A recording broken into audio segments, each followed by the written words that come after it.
how to add your own songs to Instagram Story. In this video, I'm going to show you how to create an Instagram story that includes your own music. And unfortunately, when we're creating a story, the only audio that we can add within the Instagram app is going to be copywritten music. So music already uploaded to Instagram, we can't upload our own songs. So the best way that I've found to add your own music to an Instagram story is with the CapCut app.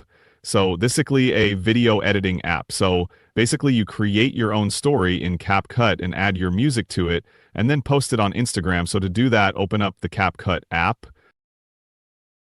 I'm just going to create a new one, add your media. So now that we've added our media to add our song to our story, all we need to do in the bottom menu is select audio, then sounds. And then in this menu here, select the little file icon right there. From there, select device and then select from device.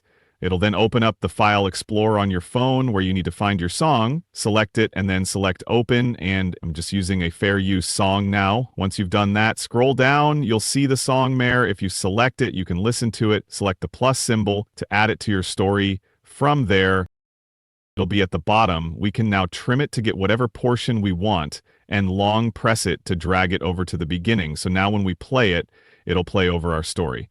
Now we need to save our story, it'll export it, and now here, once it's ready to share, you can scroll down and you can add it to a story by selecting the story button, or you can just go all the way to the right, select other, and then save the video. This will save it to your camera roll on your phone. So that's what I prefer to do. Now we just need to open up Instagram, select the plus symbol in the bottom menu, then go to story, and then select the little image icon in the bottom left. Select the story we just created. Now we can trim it if we want to, and now we have a story that has our own song in it. You can then post it to your stories and share it, and they include the music that you added to it in CapCut.